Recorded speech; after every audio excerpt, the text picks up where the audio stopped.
wabarakatuh. Kami dari kelompok 7 SA01 ingin mempresentasikan hasil tugas kami. Yang sebelumnya perkenalkan, nama saya Bayu Alfianto, dan di sebelah kanan foto saya juga ada Gary Christian Jeremy, di sebelahnya ada Raya Alifasya, dan di sebelahnya ada Muhammad Ihsan Priyatna. Pengertian: integral merupakan proses penentuan suatu fungsi yang derivatifnya atau turunannya diketahui. Fungsi yang didapat dari proses integrasi disebut sebagai integral atau antiderivatif. Integral sendiri merupakan kebalikan dari diferensiasi. Notasi integral: jika fx adalah integral dari suatu fungsi fx terhadap x, maka nisbah adalah fx dan fx dinyatakan sebagai berikut. Dx sama dengan fx plus c.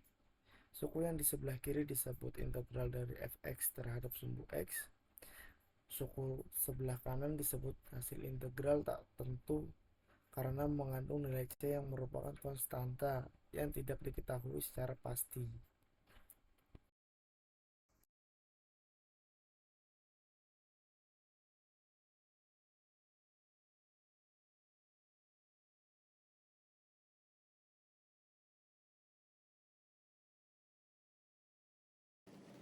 Integral tak tentu yaitu sebuah fungsi yang turunannya diketahui tidak dapat ditentukan dengan sempurna karena integral memasukkan sebuah konstanta aditif yang berubah-ubah, yaitu konstanta integrasi yakni C. Selanjutnya ada integral tertentu. Integral tertentu adalah integrasi yang dibatasi oleh batas atas dan batas bawah. Notasi integrasi tertentu adalah sebagai berikut. Ada contohnya di gambar, yaitu b tak terhingga a f dalam kurung x dx. Contohnya ada 1 tak terhingga 0 x pangkat 3 dx. Dengan a adalah batas wilayah dan b adalah batas atas, integrasi tertentu secara geometris digambarkan oleh luas daerah di bawah kurva x f dalam kurung x. Integrasi tentu memiliki beberapa sifat, yaitu yang pertama ada b tak terhingga a, yaitu f dalam kurung x dx sama dengan minus a tak terhingga b f dalam kurung dx. Lalu yang kedua ada a tak terhingga a f dalam kurung dx sama dengan 0. Yang ketiga ada b tak terhingga a f dalam kurung x dx sama dengan c tak terhingga d f dalam kurung x dx plus b tak terhingga c f dalam kurung dx, dengan catatan a kurang dari c dan e kurang dari b. Oke, materi selanjutnya adalah aturan-aturan integral. Di sini kita punya 9 aturan nih. Yang pertama yaitu integral dx sama dengan x plus c. Kenapa dia pakai c? Karena dia tak tentu nih, kita nggak tahu c itu berapa gitu, kita nggak tahu c nya berapa. Misalnya kalau misalkan di turunan ada 4x plus 5, turunannya kan sama dengan 4 ya, yang diturunin 4x nya itu jadi 4, 5 jadi 0. Nah, kalau kita mau balikin, kita mau integralin, kita nggak tahu 4 ini, integral 4 ini kalau misalkan itu dijadiin ke sebelumnya, kita nggak bisa tentuin itu ada 5-nya dari mana gitu. Maksudnya itu kenapa dikasih simbol C, karena kita nggak tahu berapa sih nilai dari C tersebut. Yang kedua, integral konstanta dx sama dengan konstanta integral dx sama dengan konstanta x plus c.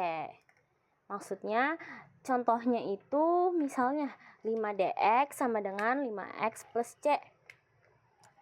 Kenapa c? Karena kita nggak tahu konstantanya berapa.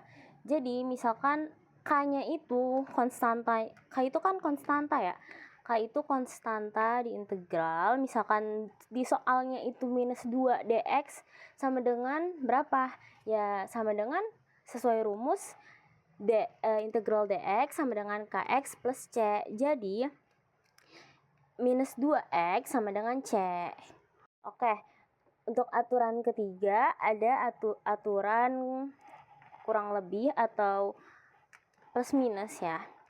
Jika diketahui integral du plus minus dv sama dengan kita pisah integral du plus minus integral dv.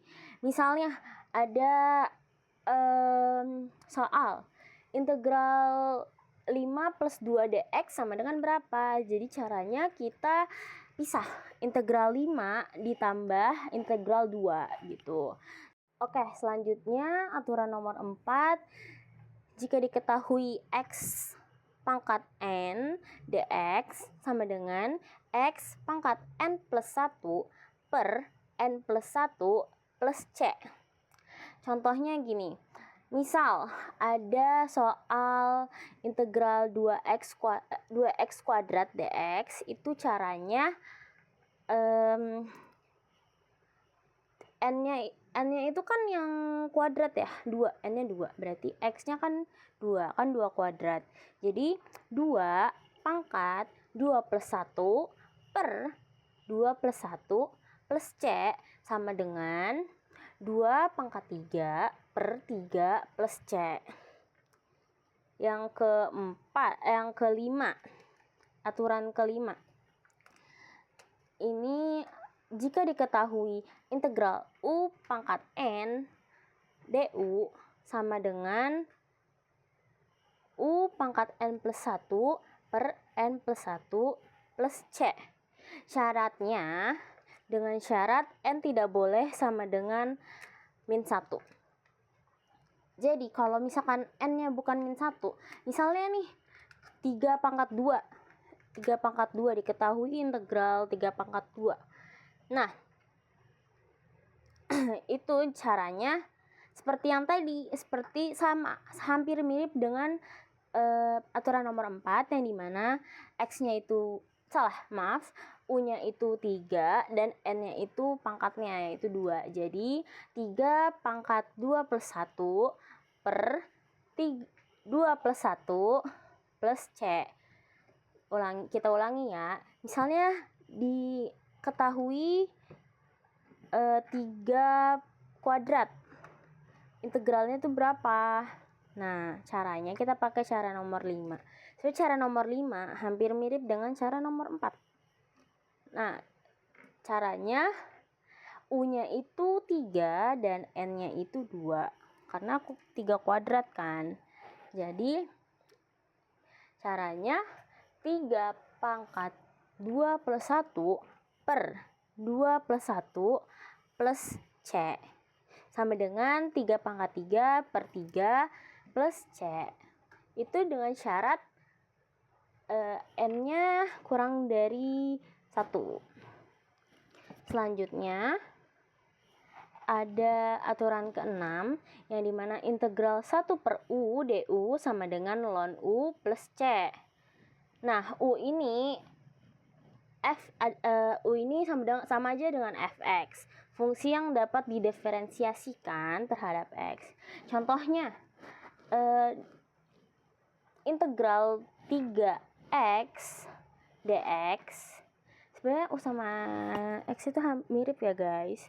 Misalnya contoh soalnya integral 3 per x dx sama dengan ln x plus c gitu. Selanjutnya aturan ke-7 yaitu integral sin u du sama dengan min cos u plus c. Kenapa kok min cos? Karena di fungsi turunan dari sin itu kan cos. Turunan dari cos itu min sin. Kalau di situ dia di soal integralnya dia sin doang, nggak min sin, berarti min cos. Kecuali di soal integralnya min sin, maka integralnya itu cos. Jadi kebalikan dari jadi fungsi turunan gitu. Selanjutnya aturan ke-8, jika diketahui cos u du, maka integralnya yaitu sin u plus c. Kenapa dia sin? Karena gini, cos itu kan fungsi turunan dari sin, guys. Jadi kalau misalkan dinaikin lagi nih, sin diturunin jadi cos, sedangkan kalau dinaikin lagi berarti cos itu integralnya sin gitu. Aturan terakhir, aturan 9, yang dimana itu jika diketahui tan u du, maka integralnya adalah min ln cos u plus c gitu. Nah, untuk materi selanjutnya yaitu luas sebagai suatu integral tertentu. Nah, kita langsung ambil contoh aja dari soal. Carilah luas yang dibatasi kurva fx sama dengan x kuadrat minus 4x dengan catatan sumbu x dan garis x sama dengan minus 2. Nah, kalau misalnya kita menemukan soal seperti ini, cara menuntaskannya, menyelesaikannya itu kita cari dulu titik potong dengan sumbu x. Nah, di sini kan sudah diketahui sumbu x dan garis x itu sama dengan minus 2. Nah, dengan sumbu x ini kita cari dulu titik potongnya. Nah, setelah kita mencari titik potongnya, selanjutnya kita menggambarkan kurva dengan garis yang terkait. Yang kita ketahui itu kan sudah garis x, sumbu x dan titik potongnya sudah diketahui. Maka kita buat kurvanya dan garis yang terkaitnya itu bentukannya seperti apa. Nah, dan yang terakhir itu kita menentukan batas bawah dan batas atasnya. Bisa seperti kayak nilai minimum atau maksimumnya dari si grafik yang telah kita buat tadi gitu. Oke, selanjutnya itu ada luas positif dan negatif. Luas positif dan negatif adalah sebuah daerah yang berada di atas sumbu x memiliki nilai luas positif, sedangkan daerah yang berada di bawah sumbu x memiliki luas negatif. Nah, untuk memperhitungkan seluruh luasnya, kita harus memperhatikan apakah keseluruhan luas tersebut itu terdiri dari luas positif dan luas negatif. Nah, untuk luas keseluruhan atau luas totalnya dari sebuah kurva yang memiliki bagian di bawah dan di atas sumbu x bisa didefinisikan sebagai atau bisa dirumuskan sebagai luas total sama dengan luas positif dikurang luas negatif. Dan yang terakhir ada luas di antara dua kurva. Nah, luas di antara kurva ini adalah luas di antara dua buah kurva ya, jelas, yaitu antara fx dan gx dihitung dengan menggunakan rumus luas sama dengan gx minus fx dx dikali dx. Nah, contoh kurvanya adalah sebagai berikut. Bisa dilihat di bawah sini ya, bawah kanan. Itu ada kedua kurva. Nah, di dalam kurvanya itu dihitung berapa luasnya. Oke, dengan selesainya penjelasan luas di antara dua kurva ini, maka selesai juga penjelasan dari materi integral yang telah dipresentasikan oleh kelompok 7 kelas SA01. Untuk kurang lebihnya mohon maaf. Wassalamualaikum warahmatullahi wabarakatuh.